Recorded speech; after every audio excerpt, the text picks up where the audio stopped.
Nepal communist पार्टीका शीर्ष नेता भीम रावल त्यतिखेर हाम्रो बिचमा हुनुहुन्छ। म उहाँलाई अहिलेको अवस्थाको बारेमा, अब पार्टीले जाति कदमको बारेमा र पार्टी विभाजनको आधार र कारणको बारेमा र केपी शर्मा ओली यसमा कति दोषी हुनुहुन्छ, उहाँको कारणले पार्टी फुटेको हो कि अथवा प्रचण्ड बाजा नेपालको कारणले फुटेको जस्टिफाई गरिदिनको लागि म आजले भीम रावल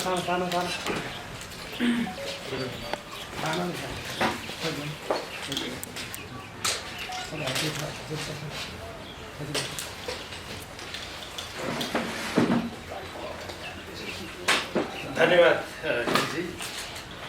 पत्रकार साथीहरू, सर्वप्रथम म तपाईहरु सबैलाई हार्दिक धन्यवाद दिन चाहन्छु।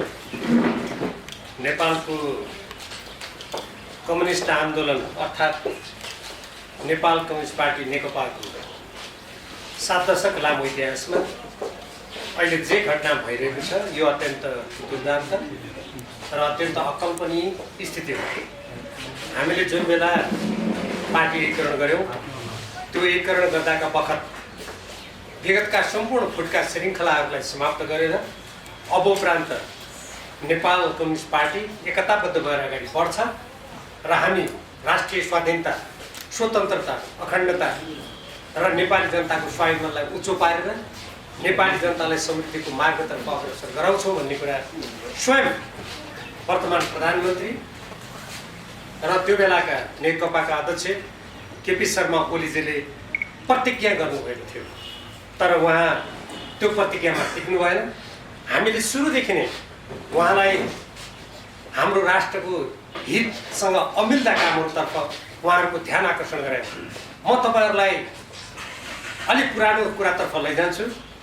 जुन बेला उहाँ प्रधानमन्त्री भइसक्नु भएको थिएन, आम निर्वाचन सम्पन्न भएर अब पार्टीले यदि उहाँलाई संसदीय दलको नेतामा चयन गरेको अवस्थामा उहाँ प्रधानमन्त्री हुने कुरा लगभग निश्चित थियो।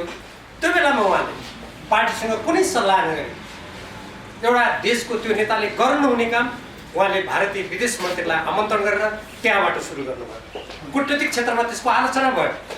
त्यसपछि उहाँले एसिया प्रशान्त क्षेत्रको नाममा सोल्टी होटलमा एउटा विदेशी महिलाले आयोजना गरेको कार्यक्रममा जो होली वाइन भनेर चिनिन्छ, उहाँ 4 दिनसम्म त्यो होटलमा बस्नुभयो।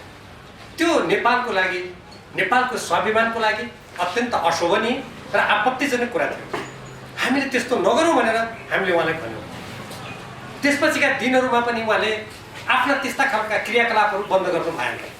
अर्को उदाहरणको रूपमा भारतीय चलचित्र कर्मीहरूलाई त्यहाँको एउटा कम्पनीले त्यहाँको चलचित्र उद्योगमा योगदान दिए बापत दिनुपर्ने स्याबासी अर्थात् तकमा उपहार नेपाली जनताको 1.5 अरब रुपैयाँभन्दा बढ्ता राजस्व खर्च गरेर काठमाडौँमा उहाँले आयोजना गर्न खोज्नुभयो।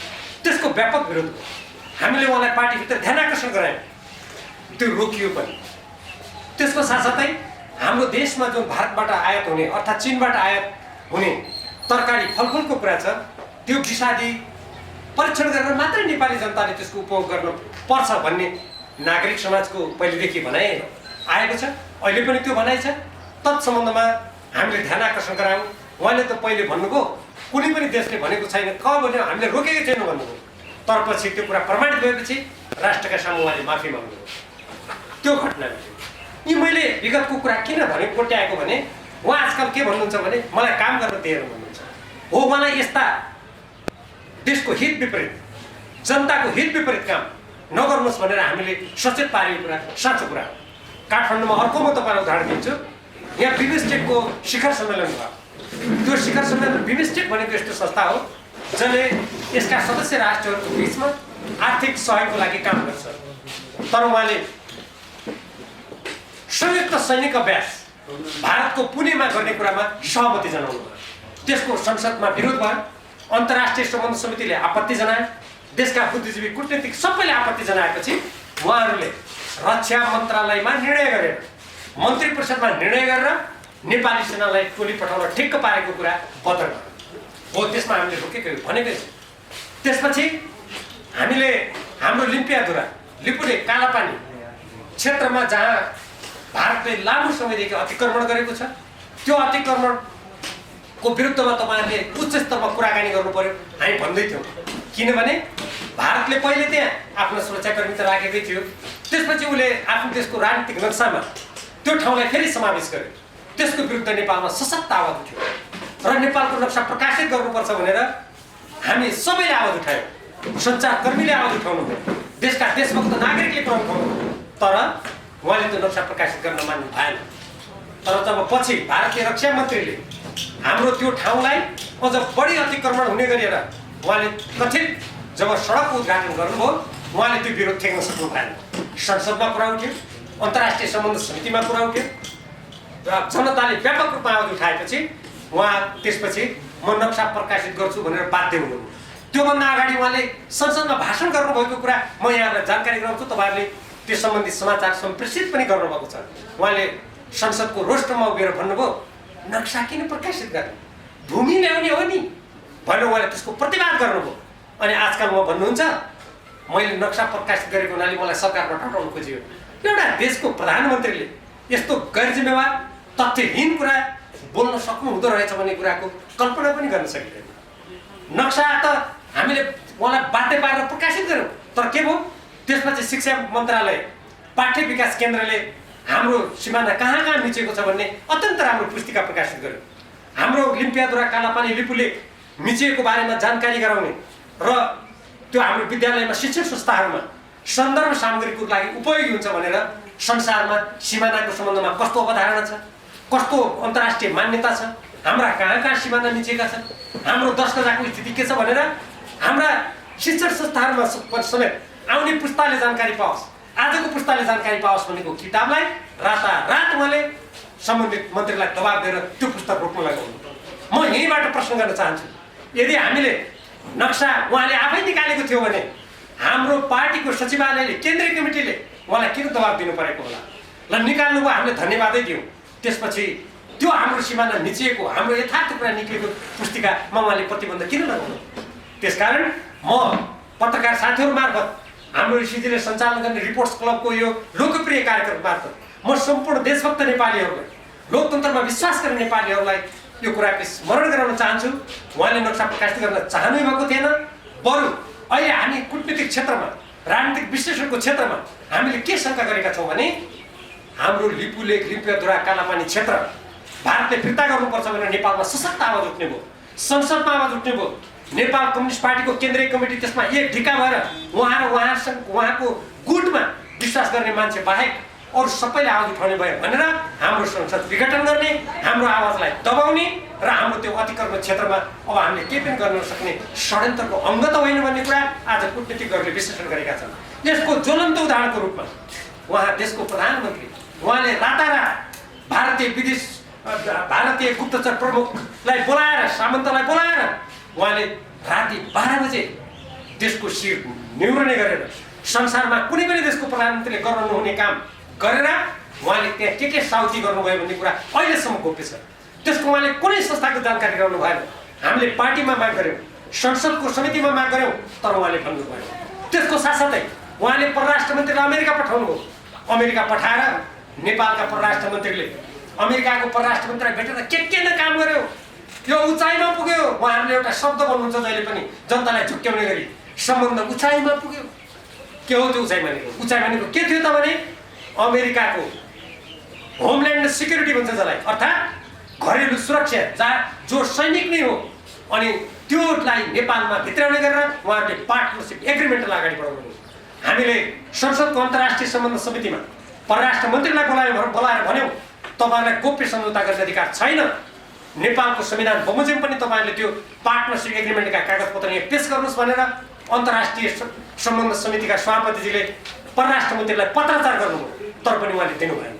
हामी जति बेला गत माघ महिनामा नेपाल कम्युनिस्ट पार्टी नेकपाको दोस्रो केन्द्रीय कमिटीको बैठक बसेर कार्यदल गठन भयो, त्यसको प्रमुख पूर्व प्रधानमन्त्री तथा हाम्रो पार्टीका वरिष्ठ नेता झलनाथ खनालजी हुनुहुन्थ्यो, म स्वयं सदस्य थिएँ र परराष्ट्र मन्त्री प्रदीप युवालीजी सदस्य हुनुहुन्थ्यो। हामीले पटक पटक परराष्ट्र मन्त्रीलाई भन्यौँ तपाईँले गरेको त्यो साझेदारी सम्झौता अर्थात् पार्टनरसिप एग्रिमेन्ट भनेको थियो, त्यसका कागजात दिनुहोस्, तर उहाँले कहिले दिनु भएन। कहिले भन्नुभयो रक्षा मन्त्रालयसँग छ, कहिले भन्नुभयो त्यो खोज्नुपर्छ, कहिले भन्नुभयो दिउला। म सम्पूर्ण देशभक्त नेपालीहरूलाई, तपाईँ पत्रकार साथीहरू मार्फत आह्वान गर्न चाहन्छु, यो सरकारका प्रधानमन्त्री केपी शर्मा ओलीजीले नेपालको संविधान विपरीत, नेपालको स्वतन्त्र परराष्ट्र नीति विपरीत अमेरिकासँग गरेको साझेदारी सम्झौता के हो त्यो दिनु पर्यो। म खास गरी ऋषिजी हाम्रो यस्ता कुराहरू खोतल्नुहुन्छ धेरै, उहाँ मार्फत तपाईँहरूले पनि धेरै कुराहरू थाहा पाउनुहुन्छ। यो साझेदारी सम्झौता देशभक्त नेपालीहरूले माग गरेका छन्। मैले उहाँहरूको आवाजलाई मुखरित गरेको छु।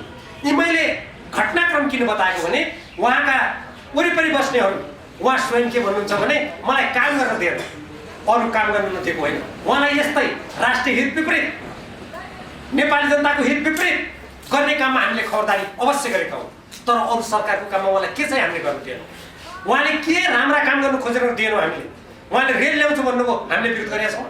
यद्यपि त्यो रेल अहिले कात्रो ओढाएर राखिएको छ। तपाईँले संसारमा कहीँ त्यत्रो करोडौँ रुपियाँ लगानी गरेको रेल, त्यसका कतिपय फलामहरू आज चोरी हुँदैछन्, कात्रो ओढाएर राखेको देख्नु भएको छ। उहाँले के गर्नुभयो त्यो रेल ल्याएर कात्रो ओढाएर? हाम्रो करोडौँ करोड रुपियाँ दिनदिन कुनै चोरी भएर बगेर गइरहेको छ। हामीले रोके तैपनि हामीले रोकेनौँ। उहाँले जहाज चलाउँछु भन्नुभयो, हामीले के विरोध गर्यौँ? उहाँले त्यसपछि गएर काठमाडौँलाई हामी एकदम मेट्रो रेल चलाउँछु भन्नुभयो, हामी आकाशे रेल चलाउँछु भन्नुभयो, हामी कसरी विरोध गर्यौँ? उहाँले रातारात म झिलिमिली पार्छु भन्नुभयो, हामीले विरोध गर्यौँ। हामीले कुनै पनि देशको लागि जनताको लागि गर्ने काममा हामीले विरोध गरेका छैनौँ। निजगढ विमानस्थल बनाऊ भनेकै छौँ, पोखरा विमानस्थल बनाऊ भनेकै छौँ, भैरवा विमानस्थल बनाऊ भनेकै छौँ। तर हामीले त्यस्ता कुराको अवश्य विरोध गरेका छौँ, अहिले पनि गर्छौँ। भविष्यमा देशभक्त नेपालीले गरिरहनेछन् जो नेपालको स्वतन्त्र परराष्ट्र नीति विपरीत छ, राष्ट्रघाती छ, जनघाती छ, संविधानको विरुद्धमा छ, लोकतन्त्रको विरुद्धमा छ। ती कुरा त गर्नै पर्यो नि। अब म यसमा लोकतन्त्रको जोड्न चाहन्छु। मेरो हातमा नेपालको संविधान छ। यद्यपि यो नेपालको संविधान प्रत्येक नेपालीले पढेका छन् भन्ने मलाई विश्वास छ। उहाँले हठात प्रतिनिधि सभा विघटन गर्नु, उहाँले संविधानको धारा 76 बमोजिम विघटन गरेको भनेर भन्नुभएको छ। धारा 85 पनि उहाँले उल्लेख गर्नुभएको छ। यो धारा संविधानको धारा 76 मा नेपालको प्रधानमन्त्रीले प्रतिनिधि सभा विघटन गर्ने कतै पनि अधिकार छैन। म चुनौतीका साथ केपी शर्मा ओलीजीले राम्ररी सुन्ने गरी भन्न चाहन्छु, यदि उहाँले जुन विगतमा मैले जेल परेँ, म राजनीतिकमा एकदम मैले जे बोले त्यो हुन्छ भनेर उहाँ भनिरहनु भएको छ, हामीले पनि सम्मान गरेकै थियौँ। उहाँ पनि एउटा जिल्लाबाट जितेर आउनु भएको, एउटा निर्वाचन क्षेत्रबाट। उहाँ कुनै देशभरिबाट प्रधानमन्त्री प्रत्यक्ष निर्वाचित होइन, हामी पनि एउटा निर्वाचन क्षेत्रबाट जितेरै आएको। अझ उहाँले त एउटा अर्को आफू हारिन्छ कि भनेर अर्को कुनै पार्टीसँग साँठगाँठ गरेर जसलाई उहाँले विगतमा प्रतिक्रियावादी भन्ने गर्नुहुन्थ्यो, उहाँले उम्मेदवार बनाएर आफ्नो जित सुनिश्चित गर्नुभएको थियो। त्यहीबाट मलाई अलिकति त शङ्का लागेको थियो, उहाँमा अलिक पदोन्नति छ कि? उहाँ पदको लागि अहिले विपक्षी अर्को राजनीतिक दलको मान्छेलाई उम्मेदवार बनाएर चाँचोपाँचो मिलाउने, कतै भोलि भविष्यमा धोका दिनुहुन्छ कि भन्ने त भित्र मनमा त परेको थियो। तर यति हदसम्म, यति गैरजिम्मेवार काम, यति संविधान विरोधी, नेपाली जनताको जनमत विरोधी काम उहाँले गरिहाल्नु होला भन्ने कुरा कल्पना गरिएको थिएन। यो संविधानको धारा 76 को जुन उहाँले हवाला दिनुभएको छ, यो संविधानको धारा 76 ले उहाँलाई संविधान बमोजिम प्रतिनिधि सभाको विघटन गर्ने अधिकार छैन। जति बेला हामीले संविधान निर्माण गर्यौँ, म संविधान मस्यौदा समितिको सदस्य, हामीले संविधान निर्माण गर्दा उहाँ समेत उपस्थित भएको बैठकमा उहाँले समेत नेपालमा धेरै राजनीतिक अस्थिरता भयो। एउटा कुनै प्रधानमन्त्रीलाई सनक चढ्यो भने जनतालाई करोडौँ रुपियाँ घाटा पारेर, राष्ट्रलाई अप्ठ्यारो पारेर संसद विघटन गर्ने प्रचलनलाई रोक्नुपर्छ। त्यसकारण प्रधानमन्त्री यो अधिकार दिनुहुन्न भन्ने स्वयं त्यति बेलाका संविधान सभाका सदस्य केपी शर्मा ओली पनि हुनुहुन्थ्यो। आज उहाँको त्यो वचन कहाँ? मलाई कहिलेकाहीँ पत्रकार साथीहरूको बिचमा देशवासीको अगाडि उभिएर यो कुरा भन्नुपर्दा अप्ठ्यारो पनि लाग्छ। त्यही संविधान सभाका अध्यक्ष जस्ता भएका व्यक्ति, त्यही संविधान सभामा मस्यौदामा रहेका कतिपय व्यक्तिहरू जसले मलाई उहाँहरूका अभिलेखहरू यदि सुरक्षित राखिएको छन् भने, यदि कतै त्यसका वृत्तचित्रहरू राखेका छन् भने त्यहाँ बोलेको कुरा तपाईँहरू हेर्न सक्नुहुन्छ खोजेर।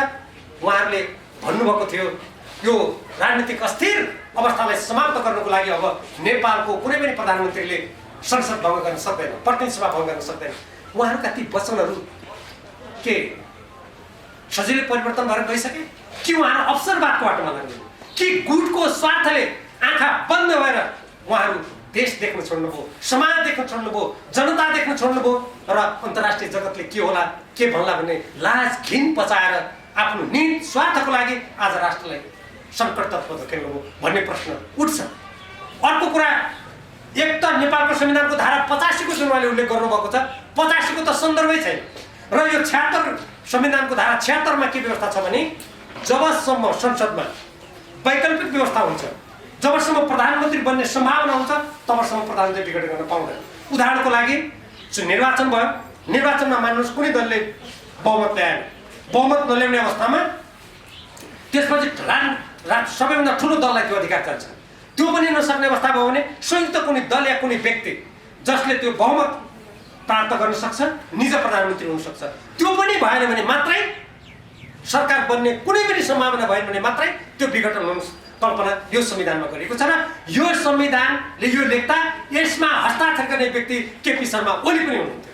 हुन त यस्तो झुट बोल्ने प्रधानमन्त्रीलाई, ढाँट्ने प्रधानमन्त्रीलाई हुन त यस्तो कानुनले के गर्ला र किन मैले झुट र ढाँटको कुरा गरेको भने हाम्रो थाई कमिटीको बैठक बालुवाटारमा बसिरहेको थियो 1 गते पुस। त्यही दिन हामीले उहाँले हठात संविधानको अर्को प्रावधान, संवैधानिक परिषदको प्रावधानमाथि हमला गरेर उहाँले अचानक अझ फेरि त्यसलाई संशोधन गर्न विधेयक ल्याउनु। जुन प्रकारको उहाँको विधेयक गत वैशाख 8 गते स्वयं उहाँले फिर्ता लिनुभएको थियो। हामी कल्पना गरौँ, म देशवासीलाई पनि भन्न चाहन्छु पत्रकार साथीहरू मार्फत, कस्तो देशको प्रधानमन्त्री हो जसले गत वैशाख 8 गते यो अब सबैले जनताले विरोध गरे भनेर फिर्ता लिनुभयो। त्यही विधेयकलाई उहाँले पुस 1 गते ल्याउनु। अर्को उहाँले पुसको यो मक्सिरको अन्तिममा उहाँले फेरि त्यो ल्याउनु। हामीले पुस 1 गते 83 जना प्रतिनिधि सभाका सदस्यहरूले राष्ट्रपति कार्यालयमा समावेदन दियौँ। त्यसमा म स्वयं, हामी 2 जना प्रतिनिधि सभाका सदस्यहरू मसहितको संहितामा हामी राष्ट्रपति कार्यालयमा दर्ता गर्न गयौँ। म राष्ट्रपतिलाई प्रश्न गर्न चाहन्छु, राष्ट्रपति कार्यालय भनेको प्रतिनिधि सभाका 83 जना सदस्यहरूले यो नेपालको संविधान बमोजिम समावेदन दिनु गएपछि उहाँ दर्ता गरिदिनु भन्ने उहाँ संवैधानिक राष्ट्रपति हो कि? उहाँ केपी शर्मा ओलीजीको मात्रै राष्ट्रपति हो कि? उहाँ एउटा कुनै गुटको मात्रै राष्ट्रपति हो कि? या उहाँले हाम्रो समावेदन दर्ता गर्नु पर्थ्यो? यो नेपालका कानुनविदहरू, पत्रकार साथीहरू, लोकतन्त्रमा विश्वास गर्ने नेपाली जनता, देशभक्त नेपाली जनताले उहाँलाई सोध्न पर्छ। म 6 घण्टा हामीहरू त्यहाँ बस्यौँ। तर त्यही दिन पुस 1 गते बालुवाटारमा नेकपा, नेपाल कम्युनिस्ट पार्टी नेकपाको थाई कमिटीको बैठक बसिराखे हुनाले त्यो बैठकलाई प्रधानमन्त्रीले भन्नुभयो, अब म अध्यादेश फिर्ता लिन्छु, प्रतिनिधि सभा विघटन पनि म गर्दिनँ, अब पार्टीसँग सहमति गरेर काम गर्छु। त्यसकारण तपाईँहरूले त्यहाँ 2 जना जो हाम्रो थाई कमिटीका सदस्य, प्रतिनिधि सभाका सदस्य जानुभएको छ, उहाँहरूलाई फिर्ता बोलाउनु पर्यो भनेर उहाँले भन्नुभयो। उहाँले मलाई समेत फोन गर्नुभयो, तपाईँ फिर्ता हुनुहोस् भनेर। मैले भने मैले फिर्ता किन हुने? म फिर्ता यदि मलाई चाँडै फिर्ता हो भने तपाईँको भनाइ हो भने राष्ट्रपतिजीलाई तपाईँले फोन गरेर तुरन्त दर्ता गर्नु अनि उहाँहरू आउनुहुन्छ भन्नुहोस् तपाईँ भनेको थिएँ मैले। उहाँले कसको इजाजतले तपाईँ जानुभयो भन्नुभयो। अनि मैले भने यो जनताको इजाजतले। तपाईँले कसको इजाजतले यो अध्यादेश ल्याउनुभयो? हो त्यही संविधानको इजाजतले आएको हो भने मैले। तर पछि थाई कमिटीमा उहाँले वचनबद्ध, त्यत्रो थाई कमिटीमा र उहाँका वरिपरि बस्ने जसका उहाँका गुटका बनेका केही साथीहरू जो हिजो संविधान सभामा समेत हुनुहुन्थ्यो, उहाँहरूले त्यो थाई कमिटीको बैठकमा अब अध्यादेश प्रधानमन्त्री फिर्ता लिनुहुन्छ, प्रतिनिधि सभा विघटन हुन्न भन्ने कुरा सर्वसम्मतले निर्णय गरेपछि अनि त्यो कुरा हामीलाई बालुवाटारबाट हाम्रा पार्टीका अध्यक्षले हामीलाई भनेपछि हामी त्यहाँबाट फर्किएका हौँ। अब म प्रश्न गर्न चाहन्छु र म पत्रकार साथीहरू मार्फत उहाँलाई पनि सोध्न चाहन्छु, म नेपाली जनतालाई न्याय गर्नुको लागि आह्वान पनि गर्न चाहन्छु। अनि कस्तो देशको प्रधानमन्त्री हो त्यत्रो बैठकमा निर्णय गरेको विपरीत उहाँले प्रतिनिधि सभा भङ्ग गर्नु। देशलाई हाँक्छु, म देशको नेता हो, म सत्य निष्ठासँग काम गर्नेछु भनेर यो संविधानलाई साँच्चै राखेर प्रतिज्ञा गर्ने मान्छेहरूको बोली यस्तै हुन्छ, यस्तै झुट बोल्छन्, यस्तै ढाँट छल बोल्छन्। उहाँको मैले एउटा भाषण सुने, ढाँट गर्ने, छल गर्ने, छल कपट गर्ने। म विनम्रतासँग सोध्न चाहन्छु, जो व्यक्तिले केन्द्रीय कमिटीमा दिएको वचन गरेको निर्णयलाई उल्लङ्घन गरेर जसले प्रतिनिधि सभा विघटन गर्छ, त्यो भन्दा जाली अरू कोही हुन सक्छ दुनियाँमा? म म जनतालाई छुट्याउनुको लागि आह्वान गर्न चाहन्छु। अर्को यसै सन्दर्भमा म यो अपानी 5 देखाइरहेको छु तपाईँलाई। यो भदौ 26 गते नेपाल कम्युनिस्ट पार्टी नेकपाको स्थायी कमिटीले निर्णय गरिसकेपछि यहाँहरूले क्यामेराको फोकस लगाउनुहुन्छ भने फोकस लगाउनुको लागि म अनुरोध गर्छु। यहाँ तपाईँ देख्नुहुन्छ केपी शर्मा ओली अध्यक्षको हस्ताक्षर छ, यतापट्टि पुष्पकमल दाहाल प्रचण्डको हस्ताक्षर छ। तपाईँहरूले टेलिभिजन क्यामेरालाई अलिकति यसमा केन्द्रित गर्नुभयो भने तपाईँ हस्ताक्षर देख्न सक्नुहुन्छ। संसारको कुनै पनि इमान्दार नेता, जनताप्रति उत्तरदायी, यो दलीय व्यवस्थामा पार्टीप्रति उत्तरदायी, संसदप्रति उत्तरदायी व्यक्तिले आफैले गरेको हस्ताक्षर विरुद्धमा जान सक्छ? राजनीतिमा नैतिकताको धेरै ठुलो अर्थ हुन्छ। नेपाली जनताले हामीलाई जुन बेला नाकाबन्दी थियो त्यो नाकाबन्दीमा उभिएको हुनाले त्यति बेला उहाँको मन्त्री परिषदमा म पनि रक्षा मन्त्री उप प्रधानमन्त्री थिएँ, अरू ठुल्ठुला नेताहरू पनि हुनुहुन्थ्यो। हाम्रो संयुक्त प्रयासबाट हामीले नाकाबन्दीको सामना गर्यौँ, हट्यो। जनताले हामीलाई मत दिए, भरोसा गरे। तर आज जब बहुमत प्राप्त भयो निर्वाचनको घोषणापत्रको कुनै अर्थ छैन। मैले जे गरेँ मलाई लाग्छ जङ्गबहादुर राणाले पनि त्यस्तो गरेन। जसले जङ्गे पिलर खडा गरेको थियो, जसले बेलायतमा धेरै नेपालबाट कोसिल लिएर जाँदा बेलायतले धेरै दिनु खोज्दा म त्यसरी सबै चिज सोहोरेर जाने मान्छे होइन भन्यो भनेर इतिहासमा लेखेको छ। अर्थात् जङ्गबहादुर पनि कतिपय कुराहरूमा मैले जे गरेँ भन्ने कुरामा अलिक कमै रहेछ। अनि यस्तो हस्ताक्षर गरेको कुराको विरुद्धमा उहाँले, म यसमा तपाईँहरूलाई एउटा कुरा पढेर सुनाउन चाहन्छु। अलिकति मैले यो धेरै संवेदनशील कुरा छ। हामीले भदौ 26 गते त्योभन्दा अगाडि जुन कार्यदल गठन भएको थियो, म त्यो कार्यदलको सदस्य थिएँ। हामीले सहमति गऱ्यौँ अब उपरान्त उहाँ दुईटै पदमा बस्नुहोस् भनेर हामीले पार्टीको अन्तर्गतको समाधान गऱ्यौँ। एउटा नागरिकको लागि देशको प्रधानमन्त्री र एउटा पार्टी सदस्यको लागि पार्टीको अध्यक्षभन्दा ठुलो पद के छ? उहाँ भन्नुहुन्छ, केही साथीहरू तृप्त हुनु भएन, म उहाँलाई प्रश्न गर्न चाहन्छु। उहाँले पार्टी अध्यक्ष र प्रधानमन्त्री हुँदाहुँदै नेपालको कम्युनिस्ट पार्टीको भविष्यलाई अन्धकारतिर धकेल्ने गरी, राष्ट्रको भविष्यलाई खेलबाड गर्ने गरी उहाँले त्यो प्रधानमन्त्री र अध्यक्षभन्दा ठुलो पद खोजेको के हो? अतृप्त त उहाँ देखिनुहुन्छ। किनभने उहाँले जनताले चुनेको प्रतिनिधि सभालाई विघटन गरिदिनु भयो। हामी प्रतिनिधि सभाका सदस्यहरूको 5 वर्षसम्म जनताको सेवा गर्न पाउने अधिकारलाई खोज्नुभयो। त्योभन्दा महत्त्वपूर्ण र खतरनाक कुरा, आज कोरोना विषाणुको संक्रमणबाट देश आक्रान्त छ। कयौँ मानिसहरू दिनदिनै संक्रमित भइरहेका छन्। कति मान्छेहरू औषधि नपाएर मरिरहेका छन्। बेरोजगारहरू चिच्याइरहेका छन्। हाम्रा व्यवसायहरू चौपट छन्। शिक्षण संस्थाहरू खुलेका छैनन्। उहाँका अर्थमन्त्री विगतमा एकजना हुनुहुन्थ्यो जसले एमसिसीसँग सम्बन्धित सम्झौता संसदमा विचाराधीन रहेको बेलामा संसदको विशेषाधिकारलाई हनन गरेर नेपाल राष्ट्रलाई घात गर्ने गरी उहाँले गोप्य रूपमा कार्यान्वयन सम्झौता गर्नु।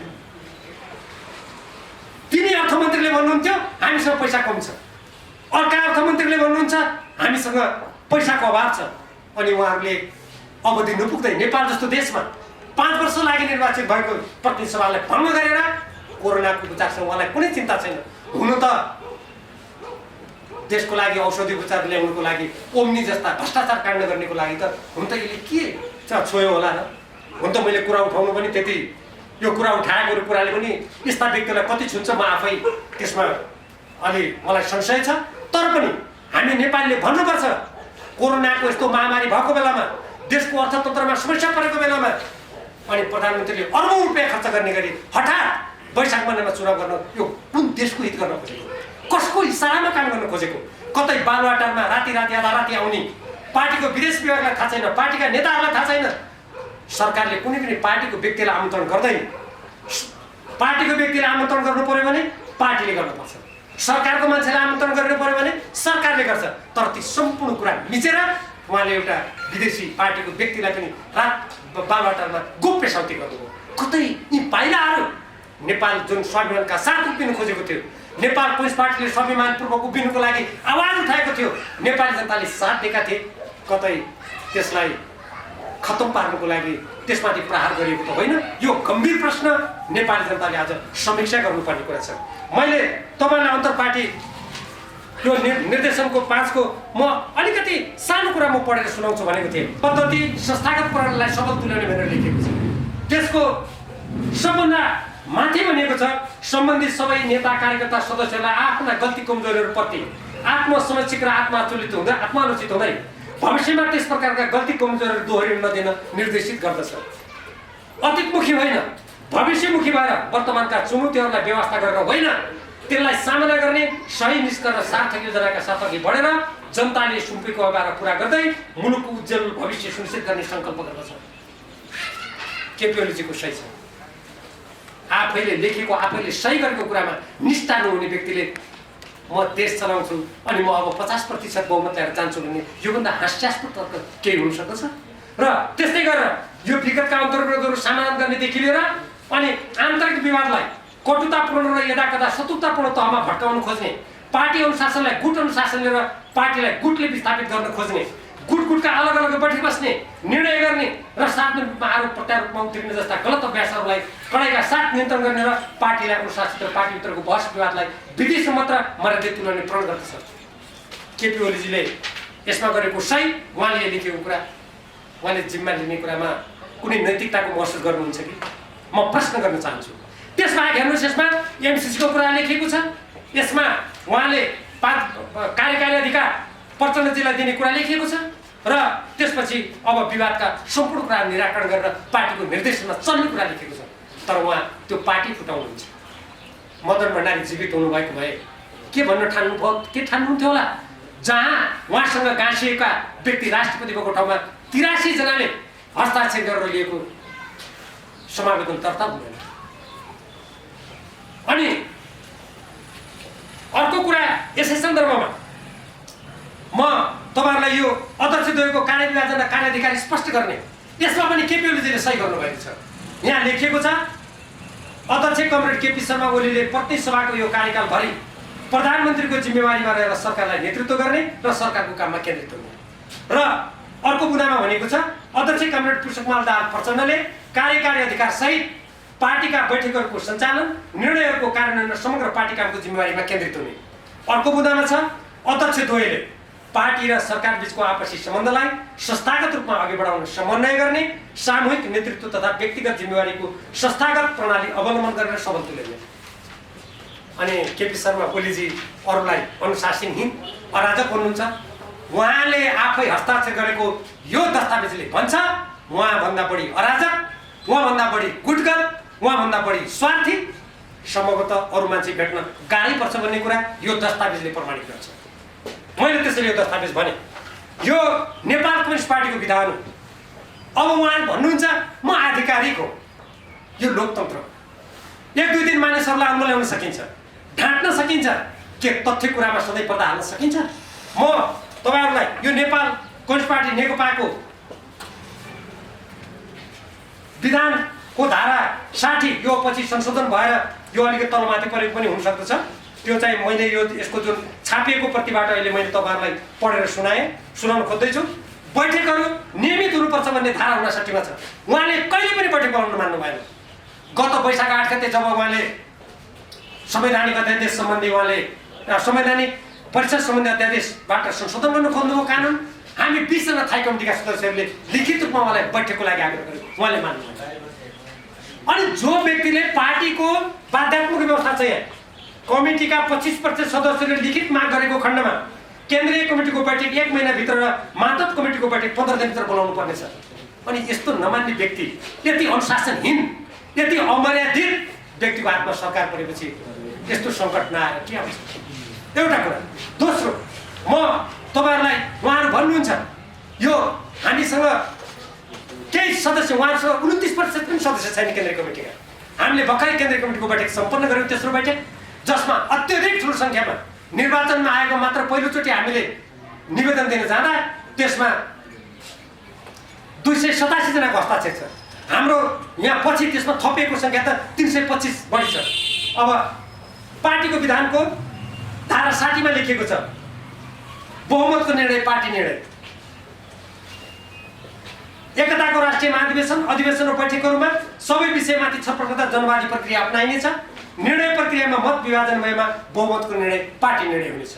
ख, निर्णयमा असहमत हुने सदस्यले आफ्नो असहमति सम्बन्धित एकताको राष्ट्रिय महाधिवेशन अधिवेशनमा बैठक कक्षमा लिखित रूपमा प्रस्तुत गर्नुपर्नेछ। फरकमा प्रस्तुत गर्ने सदस्यले छलफल गर्न चाहेमा छलफल गर्न सकिनेछ। अनि पार्टीको विधान नमान्ने व्यक्तिले देशमा कानुनी शासनको स्थापना गर्नुहुन्छ भनेर आश गर्नु त बेकार हो, व्यर्थ हो। तैपनि प्रधानमन्त्रीको पदमा बसिसकेपछि त्यो पद कुनै व्यक्ति विशेषको गुटको हुन सक्दैन, त्यो कसैको व्यक्तिगत लहरमा हुन सक्दैन। निजले देशको संविधान अनुसार चल्नुपर्छ, कानुन अनुसार चल्नुपर्छ। पार्टीको नेतृत्व गरेपछि पार्टीको विधान अनुसार चल्नुपर्छ। तर केपी शर्मा ओलीजीले यी सम्पूर्ण कुराहरू उल्लङ्घन गर्नुभयो, नाङ्नुभयो, त्यसको अवज्ञा गर्नुभयो र त्यसलाई कुल्चिनु भयो र अन्तमा गएर पार्टीको अनुशासनमा बस्नु पर्ला, विधि मान्नु पर्ला भन्ने लागेर उहाँ पार्टी फुटाउने जस्तो पार्टीमाथि अपराध गर्ने कुकृत्यमा लाग्नुभयो। सही कुरा यो। अब म पछाडि उहाँको विघटनपछिको कुरा गर्छु। कुनै पनि देश उहाँ संसदीय व्यवस्थाको हवाला दिनुहुन्छ। यद्यपि हाम्रो यो प्रणाली अरू देशको संसदीय व्यवस्था जस्तो छैन। भारतमा समानुपातिक छ, बेलायतमा समानुपातिक छैन नि। हामीले आफ्नै खालको विशेषता युक्त हामीले प्रणाली अपनायौँ र यो प्रणाली संसदीय प्रणालीको मूल चरित्र यसमा हुन्छ भन्ने कुरालाई उहाँले पनि मान्नु भएको छ। यदि त्यो कुरालाई मान्ने हो भने कुनै पनि प्रधानमन्त्रीले संसद भङ्ग गरिसकेपछि भङ्ग गर्ने सिफारिसको साथसाथमा निजले राजीनामा दिनुपर्छ। यो न्यूनतम नैतिकताको कुरा हो। राजीनामा दिइसकेपछि राष्ट्राध्यक्ष वा राष्ट्रपतिले अर्को प्रधानमन्त्री नियुक्त नहुँदासम्म तपाईँले नै त्यो काम गर्नु भनेर भन्ने प्रचलन छ। विगतमा गिरिजाप्रसाद कोइरालालाई पनि त्यही भनेको थियो, अरू विघटनमा जानेहरूलाई पनि त्यही भनेको थियो। त्यसपछि मन्त्री परिषदमा विस्तार हुँदैन, राष्ट्रलाई दीर्घकालीन प्रभाव पार्ने कुराको काम गर्न पाइँदैन। तर केपी शर्मा ओलीजी उहाँ मन्त्री परिषद गठन गर्दा कुनै मन्त्रीलाई थाहा दिनुहुन्न। मैले विशेष सूत्रबाट थाहा पाए अनुसार अहिले मन्त्री भएका कुनै पनि व्यक्तिलाई के मन्त्री हुँदैछ भन्ने पनि थाहा छैन, को हुँदैछन् अरू भन्ने पनि थाहा छैन। हुँदा उहाँले मन्त्री बनाइसकेपछि बसेको मन्त्री परिषदको बैठकमा मैले सुने अनुसार एकजना मन्त्रीले भन्नुभएछ, अरू त कोही बोलेनछन्, होइन यो मन्त्री परिषदको यत्रो परिवर्तन हुँदा तपाईँ यो मन्त्रालयबाट यो मन्त्रालयसँग सर्दै हुनुहुन्छ भन्ने समेत नथाहा पाउने यो कस्तो हो भनेर एकजनाले बोल्नुभएछ। त्यसको कुनै जवाफ दिनुभएन। अर्को कुरा मैले सुनेको छु, कानुन मन्त्री परिवर्तन गरिएको छैन। यो एकदम संवेदनशील कुरा छ। यसको म पत्रकार जगतलाई, नेपालको हित चाहने सम्पूर्ण नेपालीलाई अनुसन्धान गर्न विशेष अनुरोध गर्दछु। एनसिएलले 70 अर्ब रुपियाँभन्दा बढ्ता कर तिरेको छैन र त्यो कर सम्बन्धी मुद्दा अहिले अमेरिकाको वासिङटनमा अन्तर्राष्ट्रिय मध्यस्थ अदालतमा चलिरहेको छ। सबभन्दा पहिले त अहिले अमेरिकाको राजदूत भएका युवराज खतिवडाजीले अर्थमन्त्रीको हैसियतबाट त्यो एनसिएलको विरुद्धमा मुद्दा चल्न नदिनुको लागि उहाँले विभिन्न निकायलाई दबाब दिएको कुरा मैले सुनेको छु। कान्तिपुर पत्रिकामा पनि प्रकाशित भएको छ। र अहिले भर्खरै कानुन मन्त्रीबाट हटाइएका मन्त्रीजीले यसमा त कारबाही गर्नुपर्छ, यो त राष्ट्रघाती काम हुन्छ। 70 अर्ब रुपियाँको कुरा प्रतिरक्षा नगर्ने हो भने योभन्दा ठुलो राष्ट्रहित विपरीतको कामहरू हुन सक्दैन भनेर उहाँले अडान लिनुभएको थियो भने मैले सुनेको छु। उहाँले त्यो अडान लिनुभयो भनेर उहाँलाई कानुन मन्त्रीबाट हटाइएको छ। यसमा युवराज खतिवडाले अमेरिकाको निजलाई राजदूत बनाउनुको उद्देश्य पनि त्यही नै हो र निजले यो एनसिएल सम्बन्धी मुद्दा खतम पार्नुपर्छ, यो मुद्दामा बहस गर्नु हुँदैन, प्रत्युत्तर पठाउनु हुँदैन र यहाँ अहिलेको कानुन मन्त्रीले राष्ट्रिय हितमा प्रतिरक्षा गर्नुपर्छ भनेकोले तिनलाई नहटाउँदासम्म यहाँ नेपालबाट बाधा हुने भयो भनेर यो रातारात हटाइएको छ। यसलाई हटाउने काममा निज युवराज खतिवडाको अर्बौं रुपियाँमा नेपाललाई घाटा पुर्याउने जुन दुराशयुक्त चलखेल हो, त्यो चलखेलमा प्रधानमन्त्री केपी शर्मा ओलीले ठप्पा लाउनु भएको छ भन्ने धेरैको भनाइ मैले सुनेको छु। पत्रकार साथीहरूले खोज गर्नुहोला, अनुसन्धान गर्नुहोला। र यसरी हाम्रो पार्टीको विधान, हाम्रो पार्टीका निर्णयहरू र नेपालको संविधानमाथि उहाँले कुठाराघात गर्नुभएको छ र नेपालमा फेरि राजनीतिक अन्यल, अनिश्चय, द्वन्द्वको उहाँले सिर्जना गर्नुभएको छ। संवैधानिक निकायहरूको नियुक्ति हेर्नुहोस्, 6 मिनेट अगाडि प्रतिसभा विघटनभन्दा 6 मिनेट अगाडि संसदमा नामावली पठाइएको छ। यो लोकतन्त्रमा विश्वास गर्ने कुनै प्रधानमन्त्री, कुनै नेताबाट यस्तो हुन्छ भन्ने कसैले कल्पना गर्न सक्छ? यो आपत्तिजनक छ। अब अर्को कुरा, अहिले अदालतमा मुद्दा परेको छ।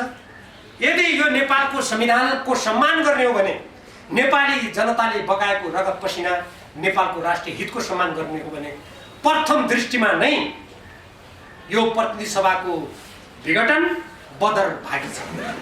यसको लागि कुनै ठुलो न्यायाधीश हुनु पर्दैन।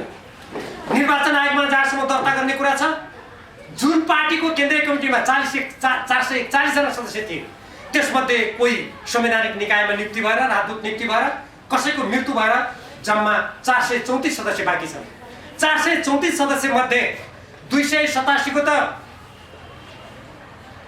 त्यहाँ नामै उल्लेख भइसकेको छ। अरू त्यसबाहेक थप हामी पठाउँदैछौँ। अनि यो कस्तो लोकतन्त्र होला जहाँ यो मेरो पार्टी आधिकारिक हो, हामी बहुमत छौँ भने भनिरहनु पर्छ र? कि त भन्नु पर्यो अब केपी शर्मा ओलीले यो देशलाई लोकतन्त्र होइन, जसरी उहाँले त्यति बेला गणतन्त्रको विरुद्धको लडाइँमा, म त्यति बेला कारागारमा थिएँ, माधव कुमार नेपाललाई थुनिएको थियो नुवाकोटमा लगेर, अरू कयौं नेताहरू भूमिगत हुने अवस्था थियो। त्यो बेलामा गणतन्त्रको पक्षमा सक्रियतापूर्वक लाग्ने नेताहरू अरू हुनुहुन्थ्यो उहाँहरू बाहेक। अब कि त त्यतातिर जानु खोजेको हुनु पर्यो। त्यो हो भने त्यो देश जनतामाथिको गद्दारी हुन्छ र हामी सम्पूर्ण नेपालीले आजको पुस्ता र भोलिको भावी पुस्तालाई कसैले अन्धकारतर्फ धकेल्न नसकोस् भनेर सजग हुनुपर्ने अवस्था छ। आज हाम्रो देश भारत र चीन जस्ता ठुला देशहरूको बिचमा छ। हामी संवेदनशील भूराजनीतिक अवस्थामा छौँ। आज वही केपी शर्मा ओलीजीले हो जसले विगतमा त्यो भारत र नेपालको बिचमा प्रबुद्ध व्यक्ति समूह गठन गर्नुपर्छ भनेर मैले त भनेको थिएँ। यो अलमन हुने कुरा हो, यो नगरौँ भनेको थिएँ। हामी सोझै असमान सन्धि सम्झौता पुनरावलोकन गर्ने भनेर नेपालको संविधानमा लेखेको छ, हामी त्यहाँ जाउँ भनेको थिएँ मैले। तर उहाँले प्रबुद्ध समूह भन्नुभयो। आज कहाँ गयो त्यो प्रबुद्ध समूहको प्रतिवेदन? अनि उहाँहरू भन्नुहुन्छ हामीले उचाइमा पुर्याएको सम्बन्ध। उचाइमा होइन, नेपालको स्वाभिमान, नेपालको जुन 2/3 जनताले किन मत दिएको त्यसलाई उहाँले अपमान गर्नुभएको छ। यो अपमानको विरोध गर्नुपर्छ। हामी प्रतिनिधि सभाको विघटनको सबले एक स्वरले यो अलोकतान्त्रिक, संविधान विरोधी, राष्ट्रहित विरोधी यो पाइलाको विरोध गर्नुपर्छ। यो नेपालको हितमा छैन भन्ने कुरा त्यसैले नेपाल कम्युनिस्ट पार्टी नेकपाले भनेको छ। हामीले निर्वाचन आयोगमा गएर पनि आफ्नो दाबी गरिसकेका छौँ। हामीले सम्बन्धित सबै निकायहरूलाई तपाईँहरूले देश र जनताको हितमा संविधानको रक्षाको लागि जुन शपथ खानुभएको छ सबैले त्यसको स्मरण गर्नुपर्छ भनेर हामीले राज्यका सबै निकायहरूलाई आफ्नो कर्तव्यबाट अहिले नेपाल कम्युनिस्ट पार्टी जो सरकारको नेतृत्व गरिरहेको थियो त्यस्तो अवस्थामा यहाँ विवाद भयो भन्दैमा कोही पनि कर्तव्यबाट विचलित नहुनुहोस् भनेर हामीले आग्रह गरेका छौँ। अन्तमा म पुनः स्वदेश र प्रवासमा रहनुभएका सम्पूर्ण लोकतन्त्रमा विश्वास गर्ने देशभक्त नेपालीहरूलाई यो प्रतिनिधि सभाको विघटन जुन संविधान विपरीत छ, नेपालको राष्ट्रिय हित विपरीत छ, यो केपी ओलीको केपी शर्मा ओलीजीको गुटगत स्वार्थ, उहाँका एकदम निरङ्कुश स्वेच्छाचारी आचरण प्रवृत्तिको जुन उपज भएको छ यसलाई असफल पारिनुपर्छ। त्यसो भए मात्रै नेपालको आगामी दिनको राजनीतिक यात्रा त्यो अलिकति सहज होला। अन्यथा हामी कुन अन्धकारतिर धकेलिने हो भन्ने कुराको टुङ्गो छैन। म त्यसकारण सम्पूर्ण पत्रकार साथीहरू मार्फत सबैलाई यसतर्फ गम्भीर भएर सोच्न र आफ्नो ठाउँबाट आवाज उठाउन पनि म आह्वान गर्न चाहन्छु। मैले अहिले ती कुरा नै राखेँ। यसबाहेक पत्रकार साथीहरूको यसमा कुनै जिज्ञासा छन् भने म त्यसलाई स्पष्ट पार्ने प्रयास गर्नेछु। जिज्ञासा छ राहुल सर, यहाँले भन्नुभयो यो बदरभागी छ भन्नुभयो सर्वोच्चमा परेको रिट। यदि सर्वोच्चले बदर गरेन भने के गर्नुहुन्छ? र अर्को कुरा, निर्वाचन आयोगले तपाईँको पार्टीलाई वैधता दिएन, चुनाव चिन्ह तपाईँलाई दिएन भने के गर्नुहुन्छ? म सबभन्दा पहिले त स्वतन्त्र न्यायालय सर्वोच्च अदालत नेपालको संविधानमा भएको स्पष्ट व्यवस्था, जुन संविधान एउटा होइन दुईटा संविधान सभाका निर्वाचन गरेर करोड होइन अरबौं रुपियाँ खर्च गरेर बनेको छ। यसको विपरीत कुनै अदालत, न्यायालय, त्यसमा रहेका व्यक्तिहरू जान्छन् भने म कल्पना गर्दैन। एक दोस्रो, निर्वाचन आयोग जो अर्को संविधानको रक्षा गरेर दल त्याग सम्बन्धी ऐन बमोजिम काम गर्नुपर्ने निकाय हो, जसले राजनीतिक दललाई सुचारू रूपमा अगाडि बढाउनको लागि उसले कानुनी मर्यादामा सम्पूर्ण राजनीतिक दलहरूलाई राख्ने भूमिका खेल्नुपर्छ। त्यस्तो निकायले अन्यथा निर्णय गर्दैन, उसले चाहिँ कुनै हाम्रो कानुन विरुद्ध गर्दैन भन्ने कुरामा म विश्वस्त छु। त्यसकारण म अहिले त्यस्तो कल्पनै गर्न चाहन्न। अर्को कुरा, तपाईँहरूको पार्टीका अध्यक्ष दुईले नै गम्भीर आरोप लगाउनु भएको छ केपी ओलीलाई। केपी ओली गणतन्त्र विरोधी हुन् उनको कारणले गर्दा गणतन्त्र डुब्न सक्छ, उनी निरङ्कुश छन्, उनी तानाशाही छन्, पार्टीको बैठकसम्म बोलाउँदैनन् भनेर आरोप लगाउनु भएको छ। यो आरोपलाई पुष्टि गर्ने तथ्यहरू छ तपाईँहरूसँग? मैले अघि नै उहाँले बैठक पटक नमानेको कुरा मैले तथ्यगत रूपमै राखिसकेँ, त्यो नदोहोर्याउँ। अब जहाँसम्म गणतन्त्र विरोधी यो व्यवस्थालाई खतरामा मैले पार्न खोज्नुभयो कि खोज्नु भएन भन्ने कुराको प्रसङ्ग छ, प्रतिनिधि सभा जहाँ नेपाल कम्युनिस्ट पार्टी नेकपाको झन्डै 2/3 बहुमत छ, त्यसलाई विघटन गर्ने प्रधानमन्त्री र नेताको यो व्यवस्थालाई धरापमा पार्ने आशय छैन, यो देशलाई अनिश्चयतर्फ धकेल्ने दुराशय छैन। यत्रो कोरोनाको सङ्क्रमणको बेला देशले सबै रकम सबै प्रयास राष्ट्रको हितमा लगाउनु पर्नेमा यत्रो नेपाली जनताको टाउकोमा फेरि बोझ थप्ने र राष्ट्रलाई आर्थिक रूपमा जनसङ्कटमा ग्रस्त पार्ने जुन व्यक्तिले त्यस्ता पाइला चाल्छन् उनले यो गणतन्त्रलाई खतरामा पार्दैनन् भनेर ढुक्क हुने अवस्था त निश्चय पनि छैन। दुईटा प्रश्न एकदम सटिङमा दिनु होला। जस्तो मुख्यमन्त्री ईश्वर शङ्कर पोखरेलज्यूले अन्तर्वार्तामा भन्नुभएछ कि संसदीय दलको नेतामा मतदान गरौँ भन्दाखेरि प्रचण्ड ओली पक्ष मान्नु भएन अरे, अनि पछि विघटन गर्ने भनिसकेपछि चाहिँ उहाँहरूले त्यो विघटनको विपक्षमा रहेका 90 जना सांसदको हस्ताक्षर चाहिँ कृत्य गर्ने भन्ने खालको कुरा पनि गर्नुभयो। अर्को कुरो चाहिँ जस्तो तपाईँहरूको नेकपाभित्र आन्तरिक विवाद बढिरहँदाखेरि चाहिँ परराष्ट्र मन्त्री पनि यही 17 गते भारत भ्रमणमा जाँदै हुनुहुन्छ, फेरि 20 गते फेरि प्रधानमन्त्री केपी शर्मा ओलीज्यूको पनि भारत भ्रमण गर्ने भन्ने समाचार आएको छ। यसलाई कसरी हेरिराख्नु भएको छ तपाईँको आन्तरिक विवाद बढ्दाखेरि भारत भ्रमणलाई? म तपाईँको दुईटा प्रसङ्गको जवाब फरक दिन्छु। जहाँसम्म तपाईँले कुनै उहाँको केपी शर्मा ओलीजीको गुटभित्रका कुनै एकजना नेताले यो संसदीय दलमा कसको पक्षमा कति छन् मतदान गरौँ भन्ने भएको थियो, उहाँहरूले मान्नु भएन भन्ने कुरा 100% झुट कुरा हो। हामीले बरु के भनेका थियौँ भने यदि प्रधानमन्त्रीका कुनै भनाइ छन् भने संसदीय दलको बैठक बोलाउनुहोस्, त्यो संसदीय दलकोमा कुरा राख्नु पाउनु पऱ्यो भनेको थियो। उहाँले संसदीय दलको बैठकसँग बोलाउनु मान्नु भयो। त्यसकारण संसदीय दलमा हामीले मत कति हुन्छ भनेको थियौँ अनि नक्कली सही गरेर दियो भन्ने कुरा गलत हो। यदि हाम्रो नक्कली सही थियो भने अनि केपी शर्मा ओलीजीले ती सही नक्कली हुन् म त्यसको शनाख्त गर्छु किन भन्नु भन्नुभयो? झुट कुरा हो त्यो। अब जहाँसम्म वर्तमान परराष्ट्र मन्त्री यो कामचलाउ सरकारका परराष्ट्र मन्त्री प्रदीप गेवालीजी भन्नुहोस् वा कामचलाउ सरकारका प्रधानमन्त्री केपी शर्मा ओलीजीले भारत भ्रमण गर्ने कुरा गर्नुभएको छ, उहाँ सहयोग गर्न सक्नुहुन्छ। अब उहाँहरूलाई के छ र प्रतिनिधि सभा विघटन गरिसक्नुभयो। अब देश कोरोनाको महामारी छ, सबै पैसा जति अब चुनावमा खर्च गर्ने राष्ट्रको हित विपरीतको काम उहाँले गरिसक्नु भएको छ। उहाँले कुनै भ्रमण गर्नुभयो भने पनि नेपालको राष्ट्र हित विपरीत या दीर्घकालीन निर्णय हुने कुनै पनि कुरा गर्ने अधिकार उहाँलाई छैन। उहाँ सैर सपाटा त गर्नु सक्नुहुन्छ जहाँ घुमे पनि भयो। एकचोटि वर्तमान प्रधानमन्त्री पिएचडीको डिग्री लिन जान्छु भनेर कता लेटिन अमेरिका पुग्नु भएको थियो होइन? त्यस्ता कुरा त जति गरे पनि हुन्छ। तर जबसम्म अब हामी एउटा राजनीतिक रूपमा प्रतिनिधि सभा पुनर्स्थापना भएर हामी संसदबाट फेरि आधिकारिक रूपमा यस्तो खालको विवादास्पद यो सरकार विघटन सरकार भएको हो, यो प्रतिनिधि सभा विघटन भएको होइन, यो स्थितिको अन्त्य हुँदैन तबसम्म उहाँहरूले कुनै विदेशमा घुमेर उहाँले कुनै कुरा गर्ला भन्ने कुरा हामीले आशा गर्नु पनि व्यर्थ छ।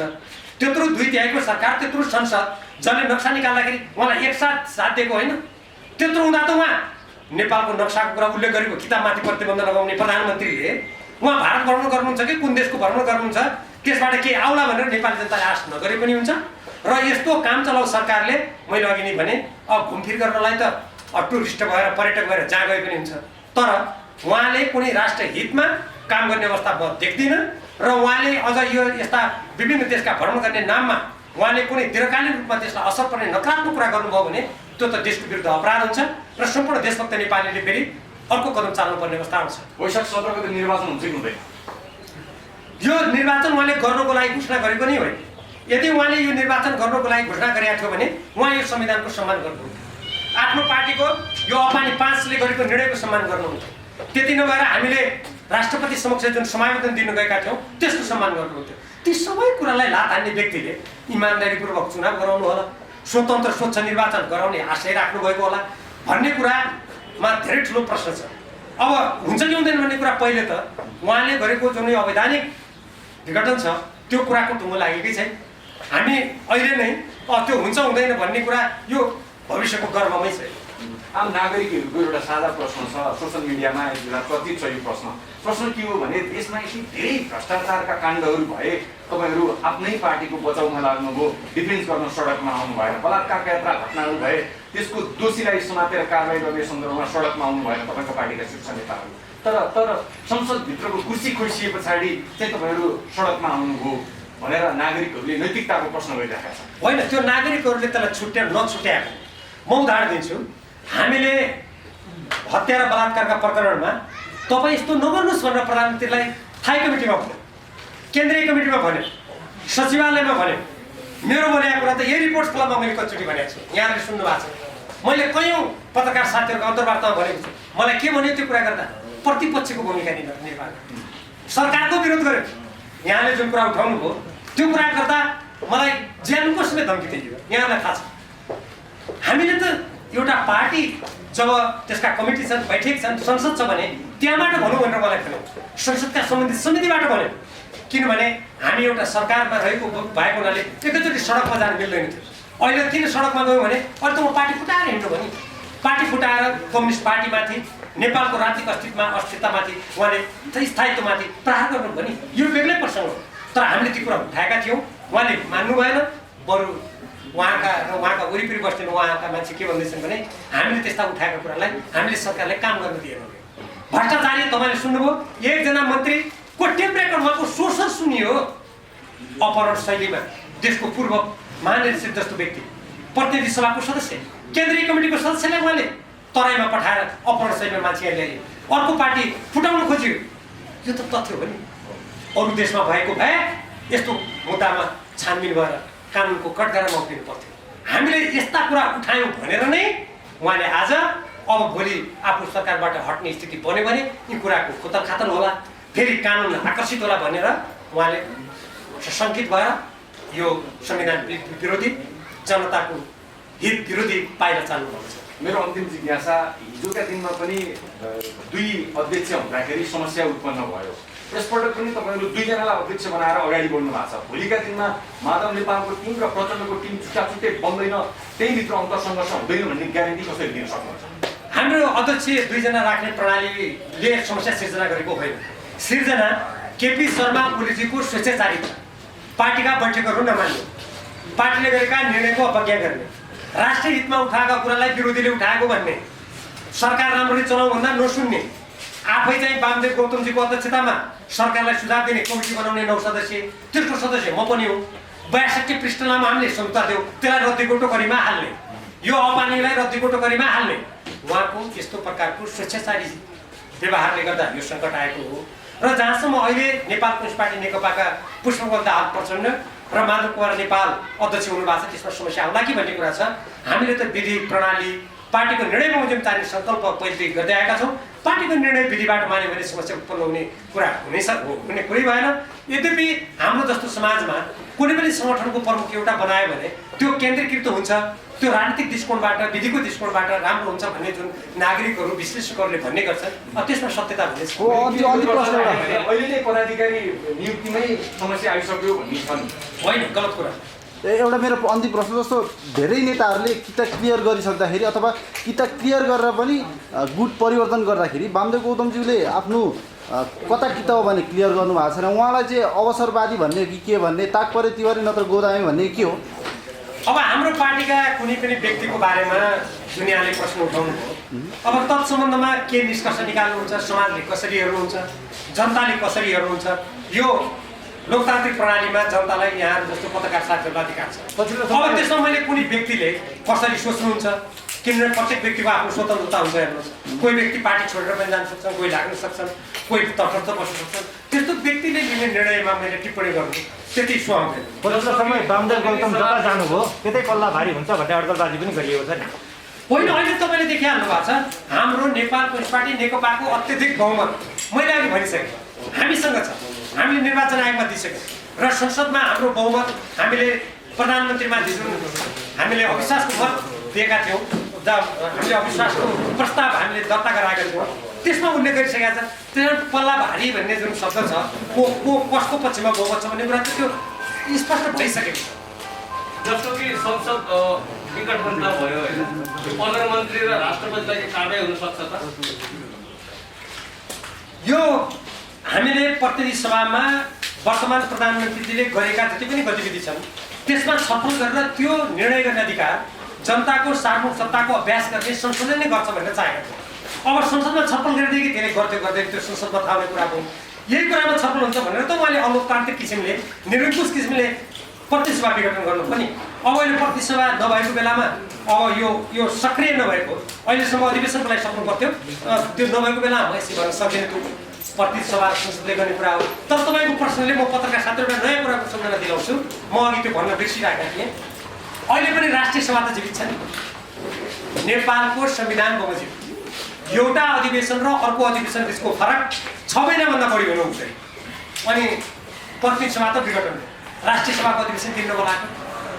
यहीबाट बुझ्नुहोस् केपी शर्मा ओलीजी पदको उन्मादमा उहाँ निरङ्कुशताको मत पिएर कति स्वेच्छाचारी हुनुभएको छ यसबाट पनि बुझ्नुहोस्। जस्तो यहाँहरूको पक्षमा बहुमत छ भनेर यहाँहरूले भनिराख्नु भएको छ, तर पनि सडक सङ्घर्ष चाहिँ केका लागि त? ढुक्क भएर बसे भइगयो नि। होइन, त्यो बहुमत त हामीले अदालतमा निर्वाचन आयोगमा देखाउने कुरा हो। तर उहाँले जुन स्वेच्छाचारी काम गर्नुभयो, लोकतन्त्रमा त जनताले आफ्नो आवाजहरू उठाएर त्यसको विरोध त गर्नु पर्यो नि। त्यसैले हामी विरोध गरेको। Thank you. धन्यवाद। Thank you so much sir.